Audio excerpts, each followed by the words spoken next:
बिस्मिल्लाहिर्रहमानिर्रहीम। पुराने इख्तिलाफ राय के साथ मैं हूँ इफ्तिखार काज़मी। सादिक संजरानी चेयरमैन सेनेट रहेंगे या नहीं, इसका फैसला कल होगा। सेनेट इलेक्शन में एक तरफ पूरी हुकूमत खड़ी है तो दूसरी तरफ नवाज शरीफ खड़ा है। चेयरमैन सेनेट के खिलाफ तहरीक अदम एतमाद पेश की जा रही है। अगर ये तहरीक कामयाब हुई तो मीर हासिल बुज़ुंजो नए चेयरमैन सेनेट होंगे। अगर नाकाम हुई तो सादिक संजरानी ही चेयरमैन सेनेट के ओहदे पर कायम रहेंगे। तो ये मुकाबला हुकूमत और नवाज शरीफ के नामजद करदा उम्मीदवार के दरमियान है। हुकूमत और उसके इत्तेहादी सेनेटर्स की तादाद 40 के करीब है और अपोजिशन के 65 सेनेटर हैं। इसके बावजूद हुकूमत का भी दावा है कि तहरीक अदम एतमाद का डट कर मुकाबला किया जाएगा और सादिक संजरानी को ही कामयाब कराएंगे। सवाल यह है कि जब वोटों और वोटर की तादाद दीवार पर लिखी हुई तहरीर की तरह वाज़ेह हो तो किस बुनियाद पर हुक्मरान जमात डट कर मुकाबला करने का दावा कर रही है? क्या ये इलेक्शन भी 2018 के इलेक्शन की तरह होंगे? अक्सरियत वाले फिर हार जाएंगे और जिनके पास सेनेटर की मतलूबा तादाद मौजूद ही नहीं वो जीत जाएंगे। तो फर्ज कर लें अगर सादिक संजरानी सीट बचाने में कामयाब रहते हैं तो क्या ये जमहूरी अमल समझा जाएगा? क्योंकि इसके लिए या तो वोट खरीदे जाएंगे या तोड़े जाएंगे या फिर फंड्स और मराद का लालच दिया जाएगा या ब्लैकमेल करके उन्हें अपनी पार्टी के फैसले के खिलाफ वोट डालने पर मजबूर किया जाएगा। क्या इसके अलावा कोई और आईनी तरीका या कोई और आईनी रास्ता है कि सादिक संजरानी साहब को बचाया जा सके? तो दावे ये किए जा रहे हैं कि सादिक संजरानी को कोई नहीं हटा सकता। जमहूरी असूलों के मुताबिक बहुत से लोग ये कहते हैं कि सादिक संजरानी साहब को खुद ही इस्तीफा दे देना चाहिए क्योंकि उनके पास मतलूबा तादाद में लोग मौजूद ही नहीं। अब कोई मुआवजा हो या गैबी हाथ हो जो उन्हें चेयरमैन सेनेट की सीट पर कायम रखे तो बादी नजर में मीर हासिल बुज़ुंजो अगले चेयरमैन सेनेट हो सकते हैं। लेकिन मेरा गुमान यह है कि नवाज शरीफ का नामजद करदा उम्मीदवार अगर चेयरमैन सेनेट बन गया तो हुकूमत का नवाज शरीफ के खिलाफ सारा नैरेटिव जमीन बोस हो जाएगा। हासिल बुज़ुंजो नवाज शरीफ के नॉमिनेटेड उम्मीदवार हैं और नवाज शरीफ को कई कुव्वतों ने मिलकर जेल में डाल रखा है। पहले उन्हें इख्तिदार से माइनस किया गया, फिर सियासत से माइनस किया गया, उसके बाद अवाम में माइनस करने के लिए दिन रात उनकी करप्शन के मन गढ़ंत किस्से सुनाए जाते और अवाम का माइंड मेकअप किया जाता है। इन हालात में भी अगर नवाज शरीफ का नामजद करदा उम्मीदवार चेयरमैन सेनेट आ गया तो फिर नवाज शरीफ का कम बैक हो जाएगा और जिन्होंने मियां साहब को जेल में बंद कर रखा है वो ये कैसे बर्दाश्त कर सकते हैं?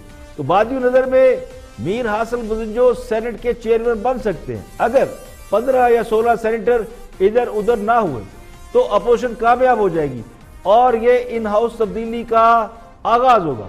लेकिन हुकूमती दावों से ये अंदाजा लगाना मुश्किल नहीं कि कोई ना कोई बंदोबस्त किया जा चुका है।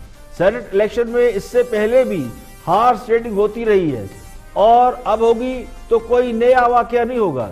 लेकिन चूंकि अब तब्दीली आ चुकी है और फर्क ये होगा कि अब की बार जमीर जागेंगे। अददी अक्सरियत अपोजिशन की होने के बावजूद अगर अब भी सादिक संजरानी चेयरमैन रहते हैं तो जमहूरियत और जमहूरी निज़ाम पर सवालिया निशान और गहरा हो जाएगा। प्रोग्राम में और भी हम मौज़ूआत शामिल हैं, देखते हैं हाईलाइट।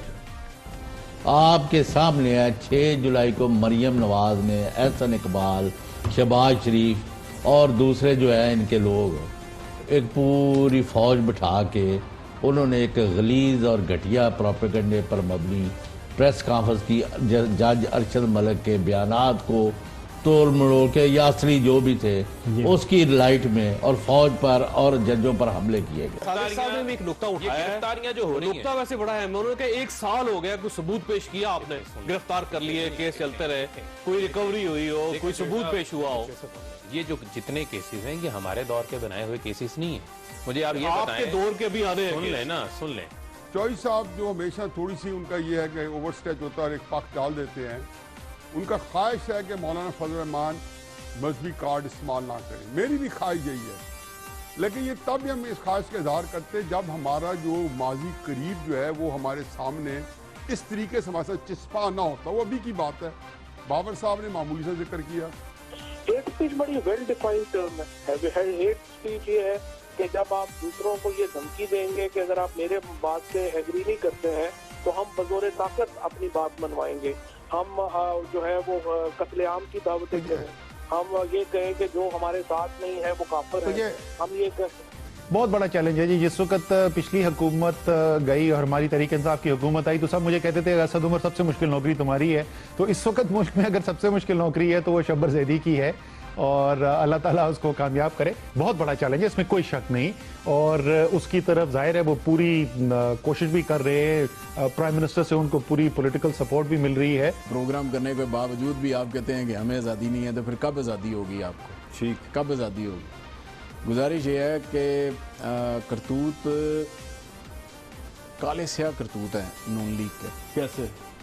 हर लिहाज से जो मुल्क का हाल किया, करप्शन के हवाले से, इंडिया के जो मुद्दी था उनके साथ पतंगे बढ़ाने के हवाले से। अब कुछ आम खबरें आपके साथ शेयर करते हैं। मरियम नवाज नैब के सामने पेश होगी। जराये के मुताबिक नैब की 3 रुकनी तहकीकाती टीम ने चौधरी शुगर मिल केस के हवाले से मरियम नवाज से 45 मिनट तक पूछताछ की। नैब ने नवाज शरीफ के दोनों बेटों हसन नवाज, हुसैन नवाज के अलावा उनके भाई अब्बास शरीफ के बेटे अब्दुल अजीज को भी तलब कर रखा था, ताहम बैरून मुल्क होने की वजह से वो पेश न हो सके। जराये के मुताबिक तलब किए गए तमाम अफराद चौधरी शुगर मिल में शेयर होल्डर हैं, जिनकी मालियत करोड़ों रुपए है। मरियम नवाज से मुत्तहिदा अरब अमारात के सईद सैफ बिन जाबर अल सऊदी के साथ मालियाती ताल्लुक के बारे में सवाल जवाब किए गए। जराये के मुताबिक नैब ने बरतानिया के शेख ज़काउद्दीन हानी, सऊदी अरब के अहमद जमजून और मुत्तहिदा अरब अमारात के नसीर अब्दुल्ला लोट से कारोबारी तफसीलात के हवाले से सवाल किए। नैब ने मरियम नवाज से कर्जों और सरमायाकारी की तफसीलात भी मांगी। नैब ने मरियम नवाज से इस बारे में भी जवाब मांगा है कि टीटी के जरिए मुंतकिल होने वाली रकूम कहां से आई। इसके अलावा मरियम नवाज से जमीन की खरीदारी की तफसीलात भी मांगी गई है। नैब की तफ्तीश में ये इंकशाफ हुआ है कि जनवरी 2018 में मुस्लिम लीग नून की हुकूमत के दौरान फाइनेंशियल मॉनिटरिंग यूनिट की रिपोर्ट के मुताबिक चौधरी शुगर मिल ने अरबों रुपए की मनी लॉन्ड्रिंग की। नैब की तहकीकात 2018 में शुरू हुई, जिसमें नवाज शरीफ, मरियम नवाज, शहबाज शरीफ समेत खानदान के दीगर अरकान शेयर होल्डर मुलव्वस पाए गए। नैब के जराये ने यह भी दावा किया कि शरीफ फैमिली समेत मुत्तहिदा अरब अमारात और बरतानिया में भी चंद शेयर होल्डर्स हैं। 2001 से 2017 के दरमियान बैरून मुल्क रहने वाले अफराद को अरबों रुपए का शेयर होल्डर बनाया गया। मरियम नवाज, हसन नवाज और हुसैन नवाज ने शेयर वसूल किए। और इक़्तिसादी राब्ता कमेटी ने नान और रोटी की 30 जून वाली कीमत बहाल करने का फैसला कर लिया। इक़्तिसादी राब्ता कमेटी के इजलास में सूबाई हुकूमतों को अहकाम दिए गए कि नान और रोटी की कीमत 30 जून यानी बजट से पहले की सतह पर ले जाई जाए। नॉन कमर्शियल तनूर के लिए गैस टैरिफ में भी 30 जून की सतह पर बहाल कर दिया गया है, जबकि हुकूमत तनूर के गैस के कनेक्शन के लिए 1 अरब 51 करोड़ रुपए की सब्सिडी देगी। और ताजर तंजीमों ने अगस्त में 4 रोज की मुल्क गिर शटर डाउन हड़ताल का ऐलान कर दिया। ताजर रहनुमा नई मीर ने लाहौर में गुफ्तगू करते हुए कहा कि मुल्क भर की तमाम ताजर तंजीमों ने 15, 16 अगस्त और 26 और 27 अगस्त को मुल्क भर में मुकम्मल शटर डाउन हड़ताल का फैसला किया। नई मीर ने कहा, हुकूमत की मनपसंद फिक्स टैक्स स्कीम काबिल कबूल नहीं, रिटेलर की मुशावरत से स्कीम का इजरा किया जाए। नई टैक्स स्कीम के इजरा तक हमारा एहतजाज जारी रहेगा। मुतालबा ना मानेंगे तो आशूरा के बाद गैर मुय्यना मुद्दत के लिए दुकानें बंद कर दी जाएंगी। और LOC पर सीज फायर मुआहदे की खिलाफ वर्जी पर पाकिस्तान ने भारत से शदीद एहतजाज किया। तर्जुमान दफ्तर खारजा ने खबरदार किया कि लाइन ऑफ कंट्रोल और वर्किंग बाउंड्री पर जंगबंदी की भारतीय खिलाफ वर्जियों से तस्वीराती गलत फहमी पैदा हो सकती है। तर्जुमान दफ्तर खारजा की जानब से जारी बयान के मुताबिक दफ्तर खारजा में DG साउथ एशिया साक डॉक्टर मोहम्मद फैसल ने भारतीय डिप्टी हाई कमिश्नर को तलब किया और उनसे LOC पर मुआहदे की खिलाफ वर्जी पर एहतजाज किया। तर्जुमान दफ्तर खारजा के मुताबिक भारतीय फौज ने LOC के दंदना, ढंडियाल, जोड़ा, लीपा, शाहकोट और शारदा सेक्टर्स पर बिला इख्तियार फायरिंग की। भारतीय फायरिंग से एक शहरी शहीद और 9 मासूम शहरी जख्मी हुए। भारतीय फौज लाइन ऑफ कंट्रोल पर शहरी आबादी को भारी असला से निशाना बना रहे हैं। तर्जमान दफ्तर खारजा के मुताबिक भारत 2 बरस में 1970 मरतबा जंगबंदी की खिलाफ वर्जी कर चुका है। और पीआई ने किरायों में नुमाया कमी का ऐलान कर दिया। रियायती टिकट मुतारफ करा दी गई। लंदन और मुत्तहिदा अरब अमारात के मुसाफिरों समेत तलबा को भी सहूलियात दी जा रही है। पीआई इंतजामिया के मुताबिक लंदन से सियालकोट के मुसाफिरों को 24 सितंबर था 30 नवंबर तक 10% रियायत दी जाएगी। पीआई के मुसाफिरों को पाकिस्तान से यूएई के सफर में 20% रियायत 12 अगस्त तक दी जाएगी। पाकिस्तान से लंदन जाने वाले मुसाफिरों को 10 अगस्त तक 10% रियायत मिलेगी। इसके अलावा बुजुर्गों को सरप्राइज हॉलीडे स्कीम के तहत 10% रियायत दी जाएगी, जबकि स्कूल के तलबा और तालबात को भी किराए में 10% रियायत दी जाएगी। और अब बात करते हैं कराची में 2 रोज से जारी बारिशों से न सिर्फ अरबों रुपए का नुकसान हुआ है, बल्कि कई कीमती जानें भी करंट लगने से जाया हो गई, जिससे एक नया इंसानी अलमिया सामने आ रहा है। पाकिस्तान का सबसे बड़ा शहर कराची, जहां हर साल बारिशें होती हैं, पानी भी खड़ा होता है, लेकिन ये पहली बार देखने में आ रहा है कि बारिश के बायस करंट लगने के वाकयात में बेहद इजाफा हुआ। कई लोग, तकरीबन 20 लोगों के बारे में इतलात है कि वो करंट लगने से जाँ बाक हो गए, जिनमें बच्चे भी शामिल हैं। यानी पाकिस्तान के सबसे बड़े शहर में, पाकिस्तान का दिल है कराची, इस शहर में लोगों का इस तरह करंट लगने के वाकयात में जान से हाथ धो बैठना एक इंतहाई अफसोसनाक अमर है। दर्जनों बेगुनाह लोग, जिनमें जवान साल बच्चे भी शामिल हैं, वो करंट लगने से अपनी जिंदगी से हाथ धो बैठे। सिंध हुकूमत अपने शहरियों को बचाने में नाकाम नजर आती है। कराची में बिजली के निजाम को दुरुस्त करने की जरूरत है। दुनिया इस वक्त बहुत तरक्की कर चुकी है। पूरी दुनिया में बिजली का निजाम जेर जमीन ले जाया जा चुका है, खासकर शहरों में, लेकिन बदकिस्मती से हमारे यहाँ इस पर बिल्कुल कोई तवज्जो नहीं दी जा रही। ना शहर को बिजली की सप्लाई देने वाला इदारा इस पे काम कर रहा है कि लोगों को करंट लगने से कैसे महफूज किया जा सकता है। नंगे पोल, नंगी तारें और ये जो कुंडा लगाते हैं, इससे इंसानी जानें जाया हो रही हैं। अच्छी खासी तादाद में लोग मर रहे हैं, तो फौरी तौर पर इसका नोटिस लेकर इस निज़ाम को ठीक करने की जरूरत है। अगर लोहे के पोल लगे हैं, तो जहां लोहे के पोल लगे हुए हैं, बारिश से जहां भी करंट लगने के वाकयात हुए हैं, उन जगहों पर सीमेंट के पोल लगाए जा सकते हैं। तो सीमेंट के पोल में करंट नहीं आता। बिजली, कराची में बिजली का निज़ाम बहुत पुराना है और उसमें बड़ी देर लगेगी तब्दील करने में। अगर निज़ाम जेर जमीन कर दिया जाए तो ज्यादा बेहतर है, लेकिन हो सकता है इसमें बड़ा वक्त लगे।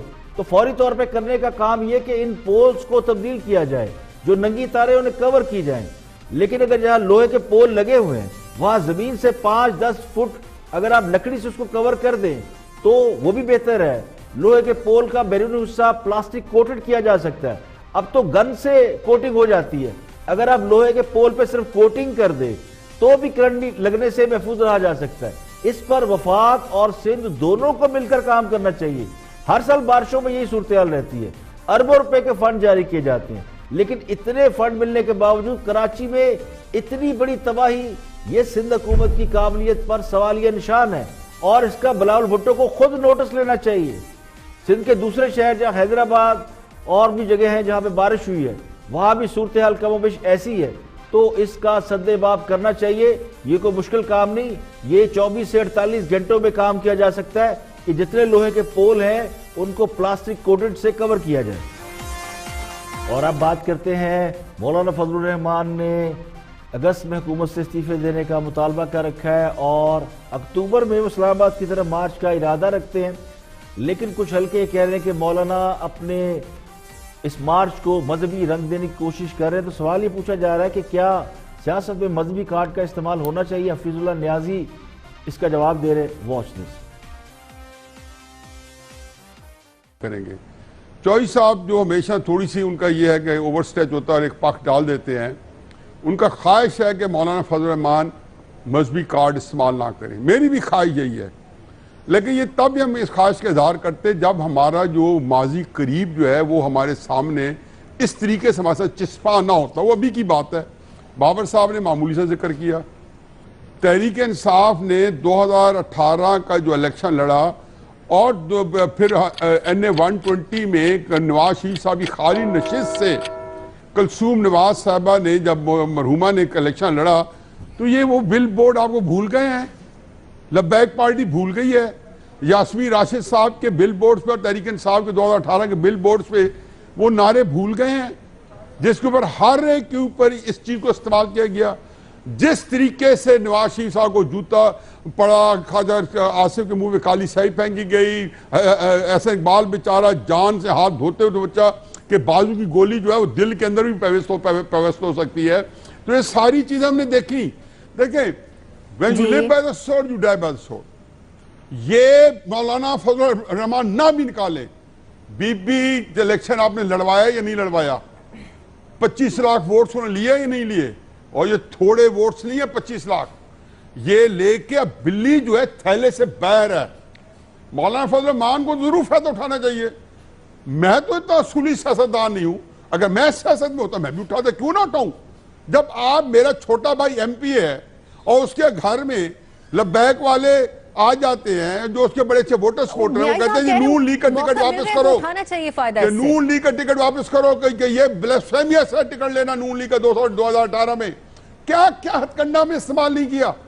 क्या हम समझते थे कि इसके बाद ये चीजें बिल्कुल बैक टू नॉर्मल हो जाएगी? वही तरीका अपनाया जाए आप तो कोई हर्ज नहीं है ये इसमें। चीजें जंग की तरह शुरू कर सकते हैं, आप इसको खत्म नहीं कर सकते। मैं तो कहता हूं जी मौलाना फजल रहमान साहब को बिल्कुल मजहबी कार्ड इस्तेमाल करना चाहिए, क्योंकि जंग के अंदर हर चीज जायज होती है। ये बात मैंने पढ़ रखी है। मोहब्बत, जंग और सियासत में सब कुछ जायज होता है, क्योंकि दूसरी तरफ शिकस्त खड़ी है। अगर इन तीनों मामलात में अखलाकियात को मद्देनजर रखा जाए तो शिकस्त के चांसेस बढ़ जाते हैं। इसलिए मोहब्बत, जंग और सियासत में जीत लाजमी होती है, इसमें शिकस्त की गुंजाइश नहीं होती। तो खान साहब ने भी तो यही काम किया था, जब लोटे और इलेक्टेबल साथ मिला लिए थे, जब धरने दिए और अंपायर की तरफ देखते रहे कि वो कब उंगली उठाएगा और उसे पुकारते रहे। जब वो एस्टेब्लिशमेंट की आंखों का तारा बन गए तो वो इलेक्शन जीत गए। आज वो प्राइम मिनिस्टर है, तो जैसे भी बने, जिस तरीके से भी बने, लेकिन उन्होंने अपनी मंजिल पा ली है और यही गोल था। यह भी हकीकत है कि उलमा या दीनी जमातों से यह खदशा रहता है कि वो मुखालफीन को किसी दीनी मसले में ना उलझा दें। इस वक्त यही पोजीशन हुकूमत की है और हुकूमत को यह महसूस हो रहा है कि मौलाना फजलुर रहमान मजहबी कार्ड इस्तेमाल करके उनकी हुकूमत को मुश्किलात से दो चार कर सकते हैं, क्योंकि हुक्मरान जमात को भी ये इल्म है कि मोहब्बत, जंग और सियासत में सब कुछ जायज है और मजहबी कार्ड का तोड़ बड़ा मुश्किल होता है। मौलाना को जेल में नहीं डाल सकते, उनके पास बहुत बड़ी फोर्स है, वो मुदारस के तुलबा की है। तो लगता यूं कि हुकूमत इस हवाले से दबाव का शिकार है कि अगर मौलाना ने मजहबी कार्ड इस्तेमाल किया तो हालात उनके कंट्रोल से बाहर जा सकते हैं। यहाँ पे लेंगे एक ब्रेक और ब्रेक के बाद जब वापस आएंगे और भी अहम मौज़ूआत आपके साथ शेयर करेंगे। हमारे साथ रहिए।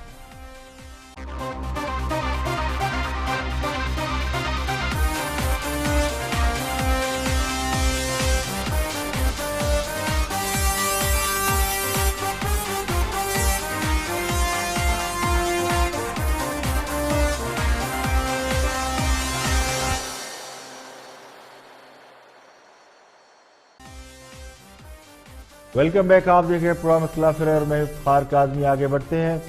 पंजाब के वज़ीर इत्तलाआत हैं असलम इकबाल गुफ्तगू कर रहे हैं ऑन दी फ्रंट में। सुनते हैं कि वो क्या कहते हैं। उनका भी मौजू मौलाना फजलुर रहमान का मार्च है, देखते हैं क्या फरमाते हैं। प्रोग्राम करने के बावजूद भी आप कहते हैं कि हमें आज़ादी नहीं है, तो फिर कब आज़ादी होगी आपको? ठीक, कब आज़ादी होगी? गुजारिश ये है कि करतूत काले स्याह करतूत है नून लीग के। कैसे? हर लिहाज से जो मुल्क का हाल किया, करप्शन के हवाले से, इंडिया के जो मोदी था उनके साथ पतंगे बढ़ाने के हवाले से, फिर उसके साथ साथ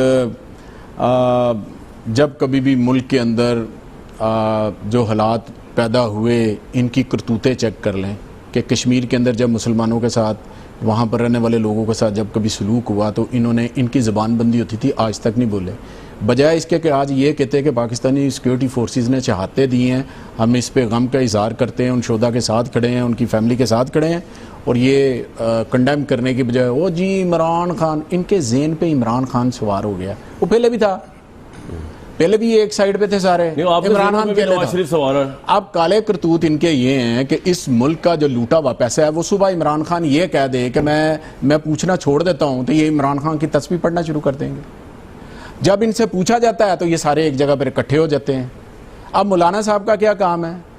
मौलाना साहब असेंबली से बाहर गए और रेंटे कार ली जाती थी, रेंटे बाइक हुआ करती थी, अब रेंटे मौलाना साहब हैं। इनसे खुद बंदे इकट्ठे नहीं होते, मौलाना साहब को बाहर निकाल लिया कि मदरसे के बच्चे लाके तो बाहर खड़े कर दिए जाए। हमें एतराज नहीं है, करें, सियासत करें ना, तो सियासत ही कर रहे हैं, सियासत नहीं ना कर रहे, मजहब का अंसर इस्तेमाल, मजहबी जुनूनियत इस्तेमाल करने जा रहे हैं किसी के ऊपर झूठा इल्जाम लगा के। भाई आप नवाज शरीफ के पीछे खड़े हैं, उस बंदे के पीछे खड़े हैं जिसको अदालत ने कहा कन्विक्टेड है, जिसको अदालत ने कहा है कि आपने चोरी की है, जिसको अदालत ने कहा आपने डाका मारा है, आप उसके पीछे, आपका ये लीडर है। मुझे तो शर्म आता है कि मैं ऐसे बंदे को पाकिस्तान का कभी ये भी सोचूंगा वो प्राइम मिनिस्टर है, पाकिस्तान का नाम जिसने बदनाम किया। देखिए, अगर कोई ये समझता है कि मौलाना फजलुर रहमान को मुस्लिम लीग नून और पीपल पार्टी सड़कों पर निकाल रही है और उनकी वजह से मौलाना फजलुर रहमान इस्लामाबाद में चढ़ाई करने जा रहे हैं, तो उसकी मालूमात के लिए गुजारिश ही है कि मौलाना फजलुर रहमान तो इलेक्शन के अगले रोज ही सड़कों पर निकलने के लिए तैयार थे। वो तो बाकी की सियासी जमातों पर प्रेशर डाल रहे थे कि पार्लियामेंट का हिस्सा ना बने, इलेक्शन के नताइज का बाइकआउट कर दें, लेकिन उनकी बात किसी जमात ने नहीं सुनी।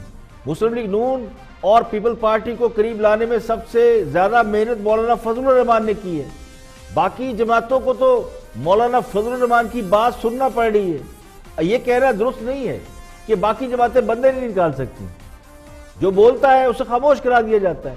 इसके बावजूद ये दोनों बड़ी जमातें वो सब करने के लिए तैयार नहीं है जो उनके साथ हुआ था, खासकर पिछली गवर्नमेंट में जो खान साहब ने उनके साथ किया था। अब हुकूमत ये कहती है कि सियासत करें, मजहब कार्ड इस्तेमाल ना करें। मौलाना फजलुर रहमान को खान साहब सारी उम्र मौलाना डीजल के नाम से याद करते हैं। अब अगर उन्होंने जवाब देने की ठान ली है तो फिर घबराहट क्यों तारी हो रही है कि ये ना करें वो ना करें? तो क्या मौलाना फजलुर रहमान या किसी भी सियासी जमात को हुकूमत से पूछ कर कुछ करना है? अगर सियासी जमातें पहले ही इलेक्शन के मामले में जो धांधली के इल्जाम लगाती हैं, अगर उसके तहत बाहर निकलती तो मजहबी कार्ड की जरूरत नहीं रहती। अब ये जो कहते हैं कि शर्म आनी चाहिए, भाई जिन बातों पर शर्म आनी चाहिए उन बातों और कामों पर तो शर्म आती नहीं। अगर उन पर शर्म आ जाए और कौम से माफी मांग लें कि दावे और वादे झूठे थे, तो शायद कौम आपकी बातों पर एतबार करना शुरू कर दे। मुजीबुर रहमान शामी गुफ्तगू कर रहे हैं फवाद चौधरी के साथ, देखते हैं क्या फरमाते हैं। नहीं, ये हेट स्पीच की तारीफ क्या करेंगे आप? हेट स्पीच बड़ी वेल डिफाइंड टर्म है। हेट स्पीच ये है कि जब आप दूसरों को ये धमकी देंगे कि अगर आप मेरे बात से एग्री नहीं करते हैं तो हम बजोरे ताकत अपनी बात मनवाएंगे, हम जो है वो कत्लेआम की दावतें करें, हम ये कहें कि जो हमारे साथ नहीं है वो काफिर है, हम ये कहें कि जो इस वक्त जो नहीं, वो तो फजलुर रहमान साहब ने तो कभी बात नहीं कही ना कि जो मेरे साथ नहीं है वो काफिर है। लेकिन हमारा डॉक्टर ताहिरुल कादरी साहब के साथ मिलके भी तो आपने एक धरना दिया था ना। कभी उस धरने में डॉक्टर ताहिरुल कादरी की जो जुबान थी, आप हमारे वो जुबान, उसकी इजाजत होगी? हमने कभी ताहिरुल कादरी ने भी उसकी इजाजत होगी? ताहिरुल कादरी साहब ने तो to be fair with Tahirul Qadri साहब, उन्होंने कभी कुफर के फतवे नहीं दिए। उन्होंने कभी ये नहीं कहा कि जो हमारा मुखालिफ है नहीं तो इस्लाम दायरा इस्लाम से खारिज है।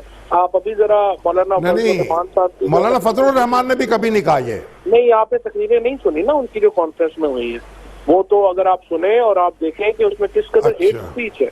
और अभी जो अक्टूबर में भी जब उन्होंने बात की, उन्होंने कहा अगर इस्तीफा नहीं देंगे तो हम बजोरे ताकत जो है वो इस्तीफा लेंगे। आप कैसे किसी हुकूमत के कह सकते हैं कि बजोरे, ये तो बगावत है, ये तो सेडिशन है। आप तहरीक है, इसलिए मैंने पीपल्स पार्टी और PMLN को ये कल कहा है कि आप खुद को, आप एक सियासी जमात हैं, आप अलहदा करें इस किस्म की गुफ्तगू से और इस किस्म की बातों से। एक सियासी तहरीक एक अलहदा चीज है, बजोरे ताकत मामला को हाथ में लेना, उसकी इजाजत तो जाहिर है रियासत नहीं दे सकती। तो शोएब साहब, ये मदरसे के बच्चों का आपने जिक्र किया, तो वो जारी बात है मौलाना साहब की एक डोमेन है, उनका एक हल्का असर है, तो जारी बात है वो अपनी कॉन्स्टिट्यूंसी को ही मुतवज्जे करेंगे ना। नहीं, ये नहीं ना हो सकता कि फॉर एग्जांपल आज आप इस तरह से करें कि कायद आजम यूनिवर्सिटी, पंजाब यूनिवर्सिटी के जो वाइस चांसलर्स हैं वो सारे बच्चों को लेके सड़कों पे खड़े हो जाए और कहें कि नहीं जनाब आप ये हुकूमत छोड़ दें। ये मदारस भी जो है वो भी एजुकेशनल इंस्टीट्यूट्स है ना। आप यही तो प्रॉब्लम है, एजुकेशनल इंस्टीट्यूशंस को ये जो एक तबका है उसने अपनी सियासत का चमकाने का एक पूरा जरिया बना रखा है, उसको हमें जो है वो डिस्करेज करना होगा। सवाल ये है कि मौलाना तारुल कादरी या लामा तारुल कादरी जब इमरान खान के साथ लॉन्ग मार्च कर रहे थे तो उनकी सियासी ताकत क्या थी? उनके पास भी तो मदरसों के बच्चे और उनके मुरीदैन थे, और खान साहब के साथ कौन थे? यूनिवर्सिटी और कॉलेजों के स्टूडेंट थे। तो उस वक्त किसी को ख्याल नहीं आया कि ये जो तलबा तालबात हैं जो यूनिवर्सिटियों में पढ़ते हैं या मदरसों के लोग हैं, ये किन कामों में इस्तेमाल हो रहे हैं। फिर जब लोग पार्लियामेंट तक चले गए, पार्लियामेंट में घुस गए, सरकारी इमारतों के ऊपर चढ़ गए, तो क्या वो ताकत का इस्तेमाल नहीं था? अगर उस वक्त ये सब कुछ सही था तो फिर आज कैसे गलत होगी? यानी कल तक जो बात सही थी वो आज आप गलत कैसे साबित कर रहे हैं? मौलाना तारुल कादरी ने तो इसे मार का करबला बना दिया था और मुखालफिन को यजीदी कुव्वत करार दिया था। तो फिर आज क्यों डर लग रहा है कि अभी तो मौलाना ने सिर्फ ऐलान किया है, जबकि वो बाकायदा पॉलिटिशियन है और एक भरपूर सियासी वोट बैंक भी रखते हैं। अब सवाल ये पूछा जा रहा है कि हेट स्पीच क्या होती है, क्योंकि मौलाना पे इल्जाम ये लगाया जा रहा है कि वो हेट स्पीच करते हैं। तो हेट स्पीच वो होती है जो मुनाफरत फैलाए, लोगों को तकसीम करने का बायस बने, जिसकी वजह से मुआशरे में इंतशार फैले, वो हेट स्पीच होती है। सियासी इख्तिलाफात, एहतिजाजी तहरीक या हुकूमत को उसकी नाहली पर हटाने की बात हेट स्पीच के जुमरे में नहीं आती, बल्कि ये सरीहन दुरुस्त अमल है। 126 दिन के धरने में अगर किसी को याद हो तो जो तकारीर मैंने और आपने सुनी उसमें क्या कुछ नहीं था, लेकिन उन्हें हेट स्पीच नहीं कहा गया, न समझा गया। अब अगर हुकूमत उन्हें इस इल्जाम में धरना चाहती है, यानी मौलाना फजलुर रहमान को, कि वो हेट स्पीच कर रहे हैं, तो उसके लिए अगर ग्राउंड हमवार की जा रही है तो यहां भी मुझे लगता है कि ये इल्जाम साबित नहीं कर पाएंगे।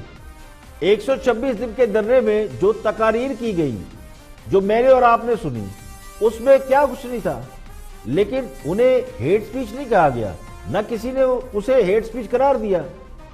अब अगर हुकूमत मौलाना फजलुर रहमान पर हेट स्पीच का इल्जाम लगाकर उन्हें धरना चाहती है और उसके लिए ग्राउंड हमवार की जा रही है, तो ये इल्जाम वो साबित नहीं कर पाएंगे। आगे बढ़ते हैं, हमारे दोस्त गुफ्तगू कर रहे हैं रिपोर्टर्स में। Watch this. आपके सामने है 6 जुलाई को मरियम नवाज ने, एहसन इकबाल, शहबाज शरीफ और दूसरे जो है इनके लोग एक पूरी फौज बिठा के उन्होंने एक गलीज और घटिया प्रोपेगंडे पर मबनी प्रेस कॉन्फ्रेंस की। जज अरशद मलिक के बयानात को तोड़ मरोड़ के यासरी जो भी थे उसकी लाइट में और फौज पर और जजों पर हमले किए गए और अदारों पर। आज तक आप मुझे बताए कि मियाँ तारिक पकड़ा गया, नासिर जंजवा कोई है वो तो अपनी जमानत कराता फिर रहा है। ये जो लोग हैं जिन्होंने पैसा दिया, जिन्होंने ये 11 करोड़ का सौदा किया, ये टेपें खरीदी और अब कहते हैं हम टेपें बना के बाहर, आज इस समय तक इनको किसी ने नहीं बुलाया। तो मैं इमरान खान या साबिर शाकर या बाकी इदारों की बातों पर किस तरह एतबार कर लूँ? मेरा इसका जवाब मुझे चाहिए। आप किस कमजोरी का शिकार हो रहे हैं? आपको अब रियासत हाय मुत्तहिदा अमेरिका का सदर डोनाल्ड ट्रंप कहता है कि आप पॉपुलर लीडर है, आप पाकिस्तान के ऐसे लीडर है जो निडर है, आपके साथ पॉपुलर सपोर्ट है, और अगर आप करप्शन के खिलाफ जो जिहाद कर रहे हैं मैं भी आपकी मदद करूंगा। यानी उनके एक्सपोज किए जाएंगे अकाउंट जिन्होंने लूट कर पैसा रखा हुआ है। तो फिर इनको पकड़ते क्यों नहीं? आप अपनी कमजोरी दिखा रहे हैं, सिर्फ बातें कर रहे हैं, लिप सर्विस है। इससे लोगों को इनकरेजमेंट होती है कि ये है रास्ता मुल्क पर हमले करने का। जो सब चीज़ें तो बहुत सारी हैं, मैं बताता हूँ आपको। चीज़ें, शवाहिद पहले भी बहुत सारे थे इसी सिलसिले माफिया के ख़िलाफ़, लेकिन मसला वही है कि मसलन ये है, अब ये कल हमने वाशिंगटन पोस्ट का दिखाया था, आज ये विकीलीक्स का है। अब जब हमारे सियासी रहनुमा डील ही उनसे कर रहे हैं, बल्कि इसमें पूरी डिटेल है कि इलेक्शन के नताइज और सीटें और वो क्या करेगा, परवेज़ मुशर्रफ साहब क्या करेंगे, बेनज़ीर साहिबा, ख़रीदो फरोख्त, सारी हर चीज़ है इसमें। जब आप अमेरिकन के साथ और गैर मुल्की सफारतकारों के साथ डिस्कस करेंगे तो फिर वो अपने एजेंट्स को बचाते भी तो हैं ना। इसलिए हम इतने ताकतवर नहीं हैं, माफ़ करना, पाकिस्तान इतना ताकतवर नहीं है कि वो बड़ी ताकतों के एजेंट्स को यकदम सारों पे हाथ डाले और उनको ट्रायल करे। एक शकील अफरीदी है, तक किस पर डाला है? शकील अफरीदी का देख लेना कितना रिएक्शन है, आप खुद कल इसे कहते हैं चट भी अपनी पट भी अपनी। एक तरफ वज़ीर आज़म को प्रोवोक कर रहे हैं हलाशेरी कि डरना नहीं, सबको पकड़ लो, अमेरिका आपके साथ खड़ा है, ट्रंप ने आपको शाबाश दे दी कि आप बहुत पॉपुलर हैं। और दूसरी तरफ मौलाना फजलुर रहमान की लीक्स दिखा रहे हैं, ये विकी लीक्स, उन विकी लीक के मुताबिक ये साबित करने की कोशिश की जा रही है कि मौलाना फजलुर रहमान अमेरिकी एजेंट है और अमेरिकी एजेंटों को पकड़ा नहीं जा सकता। यानी गौर करें, अमेरिका हाँ साहब के साथ भी खड़ा है, हुकूमत के साथ, और अपोजिशन के रहनुमाओं के साथ भी उसके ताल्लुकात है, इशारा मौलाना फजलुर रहमान है। तो यही बात समझने की जरूरत है। अगर ये बात सच भी मान ली जाए तो इससे आपको ये समझने में आसानी होगी कि कौन दोनों तरफ खड़ा है। एक को कहते हैं पकड़ लो, दूसरे को कहते हैं कि पकड़ने वाले की ऐसी तैसी कर दो, यानी मारने वाले के भी साथ है और मार खाने वाले के भी साथ है। तो बहुत सी सियासी जमातों को ये बात जरा देर में समझ आई है और विकी लीक से पता चल गया था कि कौन विकेट के दोनों जानब खेल रहा है और असल टारगेट क्या होता है। तो नवाज शरीफ ने अमेरिका से इसीलिए जान छुड़ाई थी, लेकिन अब हम दोबारा उसी डगर पर हैं। अब मेरे दोस्त पुराने खाते खोलकर बैठे हैं, यानी विकी लीक्स। इसके बाद ही मैंने बताया कि सियासी जमातों को समझ आई थी कि हो क्या रहा है। आज फिर वही तोता कहानी है कि सब कुछ अमेरिका करा रहा है और अगर कुछ नहीं होने दे रहा तो वो भी अमेरिका नहीं होने दे रहा। तो इसमें कौम को उलझाया जा रहा है, बिल्कुल उसी मिसाल की तरह कि रोंदी यारा नू ले ना परामा दे। यहाँ पे लेकिन ब्रेक, और ब्रेक के बाद जब वापस आएंगे तो मुल्क के सियासी हालात और इंटरनेशनल हालात के ऊपर बात करेंगे। हमारे साथ होगी एंकर पर्सन है, जर्नलिस्ट हैं मुरीज़ जहांगीर, उनसे बात करेंगे और उनका व्यू पॉइंट आप तक पहुंचाएंगे। हमारे साथ लीजिए।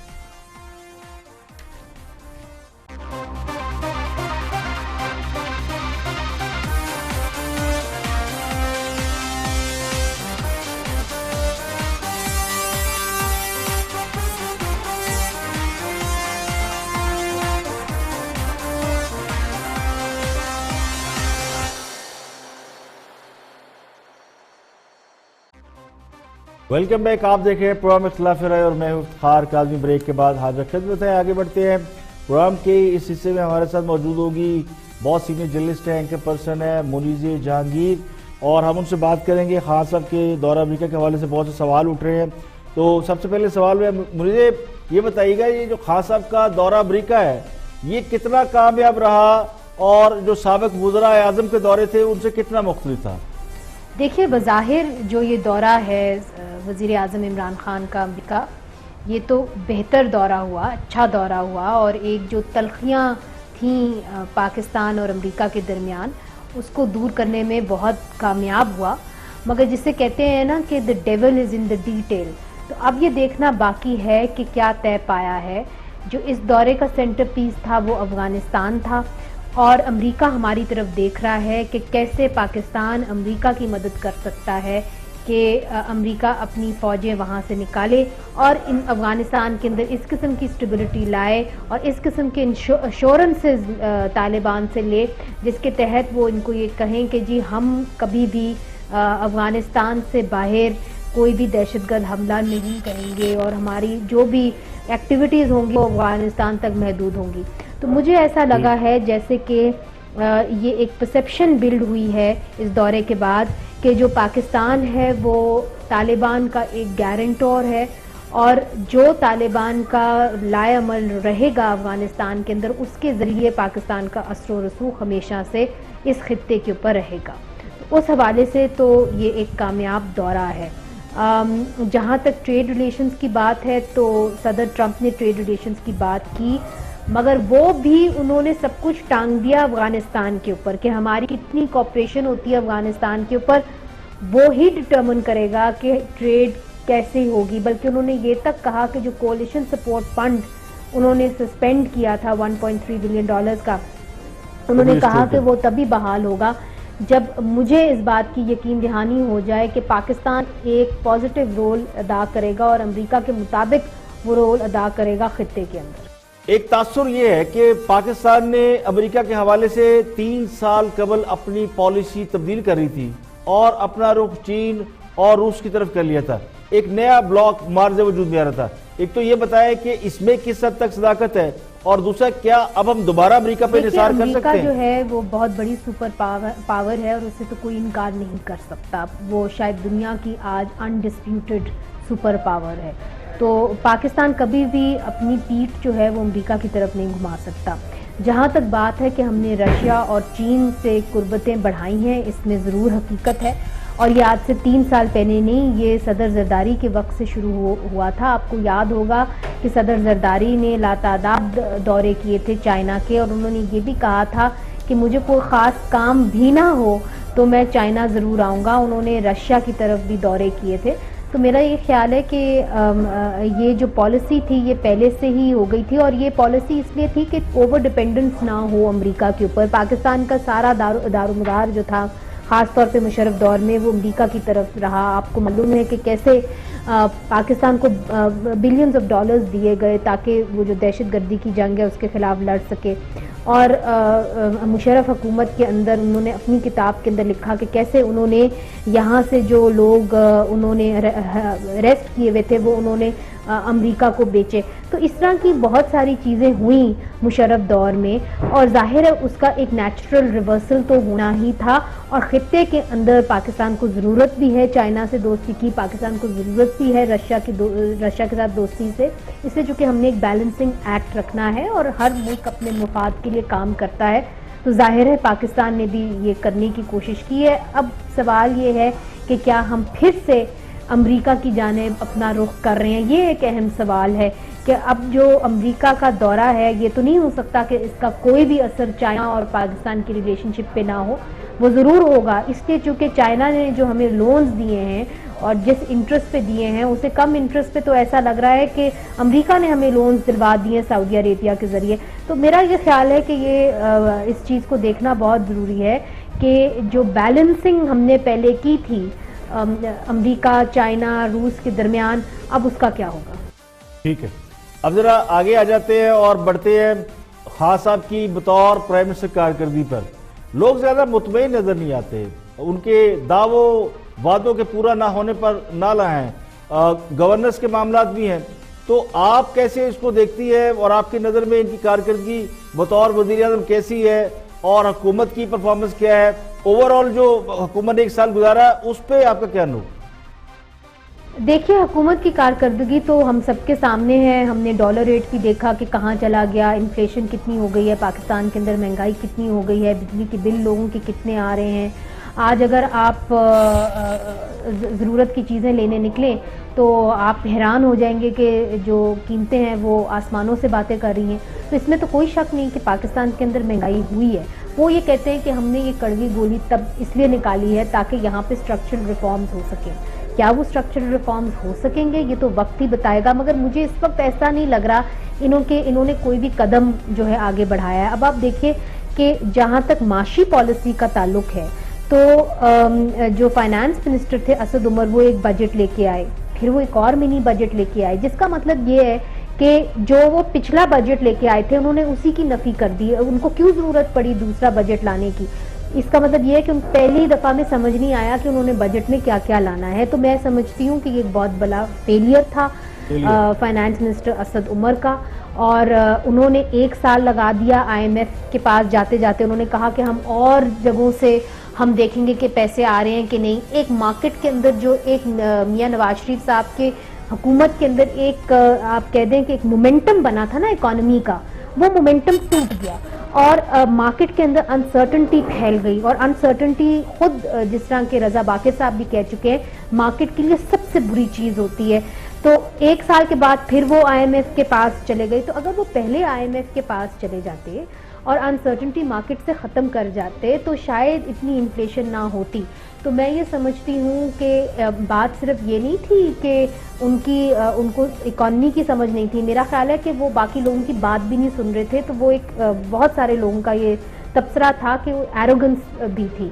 तो मेरा ख्याल है अना के ऊपर इतना नुकसान हुआ पाकिस्तान का, और ये बिल्कुल अफसोसदेह है। फिर अब आप देख लें कि मीडिया के साथ क्या हो रहा है। आपको भी पता है कि मीडिया के ऊपर कितनी कदगनें लगी हुई हैं। यहाँ पे सेल्फ सेंसरशिप इस किस्म की हमने पहले नहीं देखी। मीडिया के अंदर जर्नलिस्ट के ऊपर आपको खुद पता है रिजवान राजी के ऊपर क्या हुआ, उनके ऊपर साइबर क्राइम का इन्होंने एक पर्चा बना दिया। एक और जर्नलिस्ट है खैबर न्यूज़ के, उन्होंने अपनी एक खबर शाया की, उनको एंटी टेररिज्म कोर्ट में धर लिया। तो पहले तो जर्नलिस्ट जो कहते थे उनको धमकियां ज़रूर आती थी, उनको उठा भी लिया जाता था, मगर ये नहीं होता था कि बाकायदा तौर पे उनके ऊपर सेडिशन के पर्चे बने, ऐसे पर्चे बने जिसके नतीजे में उनको फांसियां लग जाएं और फिर उनको वो माफ़ी मांगते रहे मुख्तलिफ अथॉरिटी से। तो ये तो पहली दफ़ा हमने इस किस्म की हालात देखे हैं। और बलूचिस्तान के अंदर तो हम देखते रहे थे, खैबर पख्तूनख्वा के अंदर भी देखते रहे थे, अब पंजाब में भी देख लें। ठीक है, ये तो हो गई गवर्नमेंट की परफॉर्मेंस के हवाले से। आपने जिक्र किया नवाज शरीफ का, आसिफ अली जरदारी का। तो नवाज शरीफ और आसिफ अली जरदारी दोनों जेल में हैं, उनका जो सियासी मुस्तकबिल है वो कैसे आप फोर्सी करती हैं? देखिए जी, किसी भी लीडर का सियासी मुस्तकबिल तब तक रहता है जब तक वो सियासत में एक्टिव रहते हैं। जब लीडर सियासत से गायब हो जाते हैं तो तब उनका सियासी मुस्तकबिल के ऊपर लोग सवालिया निशान उठाते हैं। पाकिस्तान की बदकिस्मती है कि पाकिस्तान के अंदर जितने भी मुंतखब वज़ीर आज़म रहे हैं उनको जिलावतन किया गया है। और मैं समझती हूँ कि इस बार उनको जिलावतन तो नहीं किया गया, उनको वो करप्शन के जो चार्जेस हैं वो फेस कर रहे हैं। तो मैं समझती हूँ कि वो वक्त जो था जब उनको जिलावतन किया गया था और इनका नाम ही यहाँ से हटा दिया गया था, तो वो ज़्यादा मुश्किल वक्त था एक तरीके से उनके लिए। इस वक्त तो फिर भी वो पाकिस्तान के अंदर हैं, कभी ना कभी ख़बरों के अंदर आते रहते हैं जब उनकी पेशियाँ होती हैं। तो सियासी तौर पे तो ये सब जिंदा है। ठीक है, सियासी तौर पे आप समझती हैं कि अभी दोनों का फ्यूचर है। मुझे चूंकि आप इंटरनेशनल अफेयर पे भी आपकी बहुत ग्रिप है, तो आखिरी सवाल ये कि आपके ख्याल में ये जो पूरा रीजन है इसका फ्यूचर क्या है? ईरान और अमेरिका के ताल्लुकात बड़ी उसमें कशीदगी है। क्या ईरान और अमेरिका में जंग होगी? अगर होगी तो फिर हमारा किरदार क्या होगा? देखिए, अमेरिका और ईरान के दरमियान जंग तो कोई भी प्रिडिक्ट नहीं कर सकता। दोनों मुमालिक ये कह रहे हैं और बार बार कह रहे हैं कि हम जो है जंग की तरफ नहीं जाना चाहते। सदर ट्रंप भी ये कह चुके हैं, मगर वॉर्न भी कर चुके हैं। आपने देखा कि किस तरह जो उन्होंने एक प्रेस टॉक की वज़ीर आज़म इमरान खान के साथ, तो किस तरह आग बगोला हो रहे थे ईरान का नाम लेके। और ईरानियन जो स्टेट है वो भी अब एडवेंचरस स्टेट उसको कहा जाता है। आपने देखा कि कैसे ब्रिटिश टैंकर उन्होंने अपनी तहवील में ले लिया उसको, they just took it over. तो मेरा ख्याल है कि मैं तो प्रिडिक्ट नहीं कर सकती कि खित्ते के अंदर क्या होगा, मगर मैं ये ज़रूर समझती हूँ कि अगर मामलात ईरान के साथ और मज़ीद कशीदा हों तो अमेरिका के लिए जो अब पाकिस्तान के करीब आ रहा है, तो पाकिस्तान इस अपॉर्चुनिटी को ज़रूर एक्सप्लोर करेगा कि माजी में भी हमारे ऊपर, आपको याद होगा, हमारे पर ये इल्ज़ाम लगता रहा कि हमने जैश अदल को यहाँ पे पनाह दी बलूचिस्तान के अंदर ताकि वो ईरान के अंदर छेड़ाछाड़ी कर सकें। सदर मुशर्रफ के ऊपर ये जो है, जनरल मुशर्रफ के ऊपर ये इल्ज़ाम लगता रहा। तो मेरा अपना ये ख्याल है कि जो हमारी मुंतखब हुकूमतें रही हैं उनका ये कहना रहा है कि जी हमें इस पूरे कंट्रोवर्सी के अंदर हमें न्यूट्रल रहना चाहिए और यही बहुत ज़रूरी है। इसलिए चूँकि अगर ईरान के साथ मामलात ख़राब होते हैं तो उसका बराह रास्त असर पाकिस्तान के अंदर पड़ेगा, क्योंकि यहाँ पे भी एक शिया कम्युनिटी है, यहाँ पे भी सुन्नी कम्युनिटी, यहाँ पे सेक्टेरियन वायलेंस का भी खतरा है। तो मेरा ख्याल है कि पाकिस्तान के मुफाद के लिए तो यही अच्छा होगा। बहुत शुक्रिया इस खित्ते के अंदर पाकिस्तान आप हमारे साथ थी, वक्त की कमी है। कुछ अहम बातें हमने की। मुनीज़ जहांगीर से एंकर पर्सन भी है, उनका अपना व्यू पॉइंट है। जो हम सवाल पॉलिटिक्स और इंटरनेशनल पॉलिटिक्स के वाले हैं वो हमने उनसे पूछे। आज के लिए इतना ही, कल फिर हाजिर होंगे मज़ीद खबरों, तबसरों, तजज़ियों के साथ। प्रोग्राम इख्तिलाफ राय से फारूक आज़मी को इजाज़त दीजिए।